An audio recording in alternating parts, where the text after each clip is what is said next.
Oi meninos, espero que vocês estejam muito bem, que vocês estejam passando aí de maneira tranquila por esse processo de isolamento social. Hoje eu quero trazer para vocês a correção das atividades que eu tinha pedido para vocês fazerem naquela última aula de vídeo, certinho? Então eu quero trazer a correção dos exercícios do livro e de algumas coisas que eu pedi para vocês fazerem no caderno. Então são duas coisas que a gente vai corrigir hoje. É desse livro aqui, ó, do nosso gordinho, do livro que tem várias matérias. Então pega aí seu livro e acompanha comigo. Outra coisa, o gabarito dessas atividades, dessa correção do capítulo, vai estar disponível em anexo aqui nessa aula para você poder ver e olhar aí com calma as questões, certinho? Vamos lá, página 51. Primeira questão, a peste bubônica, também chamada de peste negra, doença transmitida principalmente pelas pulgas de ratos contaminados, chegou à Europa em 1347 por meio de navios vindos do Oriente. Ela se transformou em uma epidemia, tendo matado cerca de 25 milhões de pessoas. Letra A. Que fatores contribuíram para a grande propagação da peste negra na população europeia? Então, ó, falta de higiene, alimentação inadequada. Por quê? Porque não tinha mais como produzir alimento, tinha uma superpopulação ali na Europa.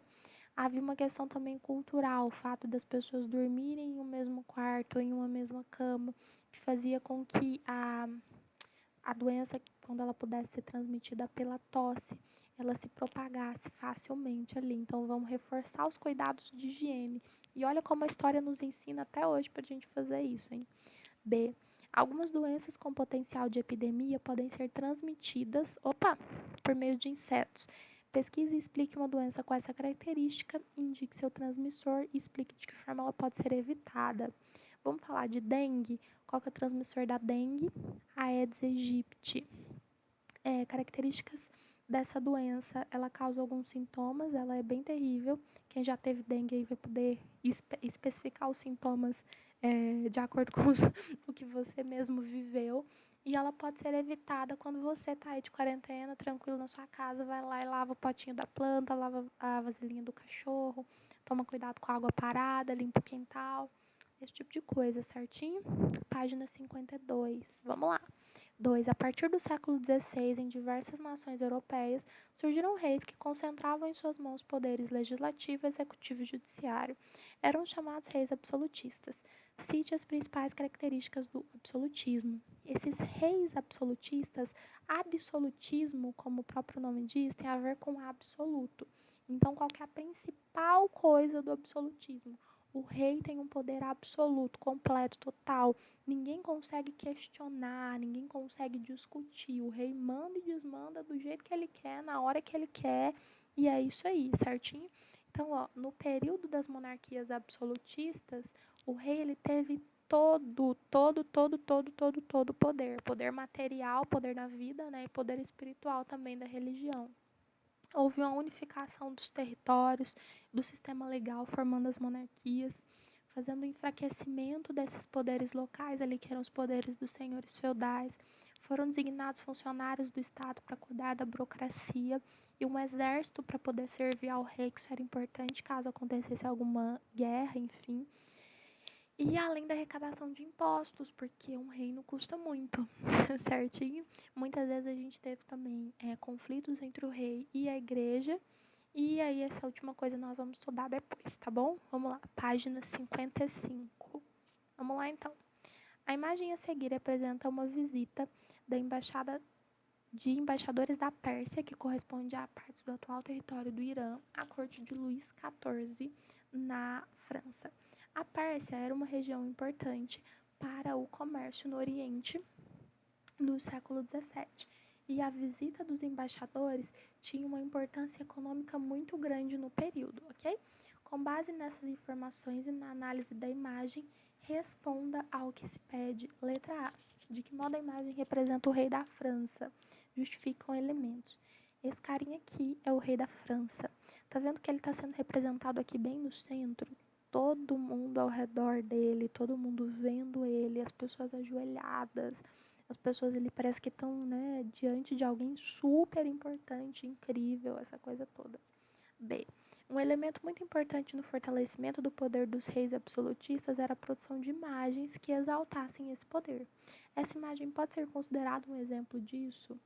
Sim, porque olha o lugar onde esse rei está, todo mundo está ao redor dele. O rei é o único que está ali sentado, todo mundo está em pé, ou então está ajoelhado ao redor desse rei. Então dá a impressão de que ele é realmente uma pessoa, nossa, incrível, maravilhosa. Vamos lá então, página 58. Questão 10 aí para a gente poder corrigir. Magna Carta é como ficou conhecido o documento elaborado pelos barões ingleses e que o rei João Sem Terra foi obrigado a assinar em 1215. Composta por 63 artigos, ela obrigava o rei a respeitar procedimentos legais, assegurava liberdades políticas, reformava alguns aspectos do direito e da justiça, regulava o comportamento dos funcionários reais. Esse documento influenciou séculos mais tarde a criação de constituintes no mundo. Veja a seguir alguns dos seus artigos. Artigo 1º. Prometemos diante de Deus em primeiro lugar e por essa nossa presente carta confirmamos por nós e por nossos herdeiros para sempre que a Igreja da Inglaterra será livre e gozará dos direitos na sua integridade, na sua inviolabilidade das suas liberdades. E é a nossa vontade que assim se cumpra. E isso está patenteado pelo fato de que nós, de nossa plena e espontânea vontade, concedemos a liberdade de eleições, que é da maior importância e essencial para a Igreja da Inglaterra.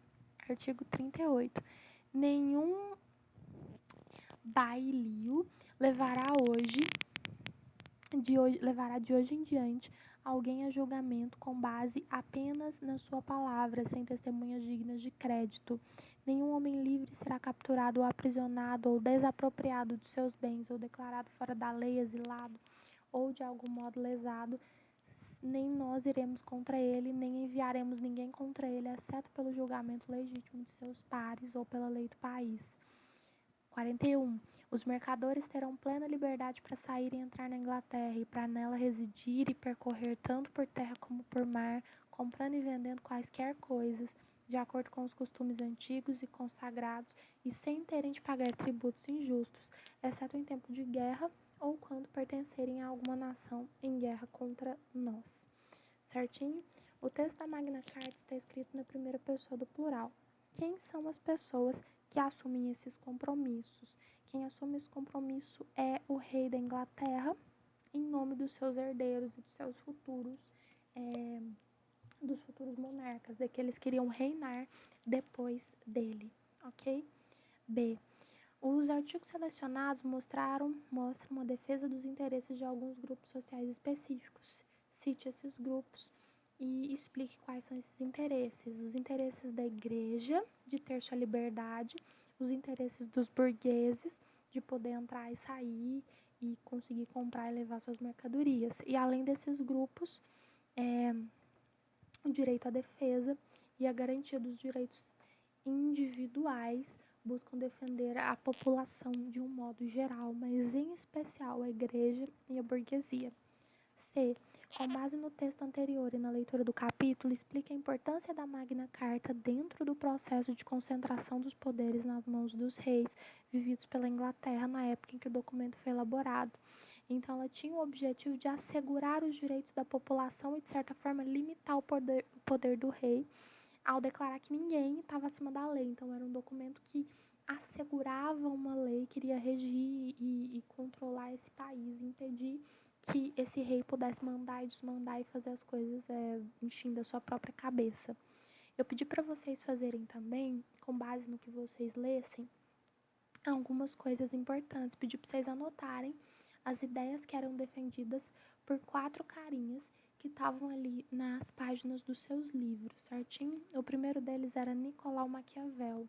Maquiavel, isso não ficou muito claro nesse capítulo, mas vai ficar claro depois. Ele defendia o seguinte: para ele os fins justificam os meios, ou seja, o rei ele poderia mandar tanto, mas mandar tanto, que o importante era ele pensar no futuro, ele podia fazer as coisas desde que ele tivesse um objetivo. Tipo assim, se o meu objetivo é salvar a Inglaterra, eu posso matar um monte de gente, mas o meu objetivo vai ser alcançado. Os fins justificam os meios. E para ele, o rei era melhor que ele fosse temido, que as pessoas tivessem medo dele, do que as pessoas gostassem dele.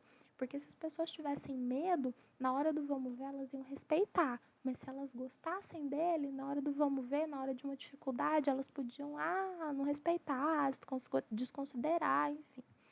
Jambodã, ele acreditava que o rei ele deveria ter um poder absoluto. Os três poderes ali, ó, o que executa, o que cria e o que julga as leis. O rei deveria ser essa pessoa. Ele deveria executar, criar e julgar leis, e problema de quem discordasse. Bossuet, ele acreditava que os reis eles tinham um direito divino. Como assim? Foi Deus que instituiu o rei como rei. Então, ninguém pode tirar, ninguém pode ir contra, enfim. E o último desses caras era Thomas Hobbes. E Hobbes ele acreditava na ideia de um contrato social. Ou seja, eu faria ali, de certa forma, inconscientemente, um contrato com o rei para que ele fornecesse para mim proteção, para que ele fornecesse para mim segurança, para que eu vivesse de maneira tranquila ali naquele país.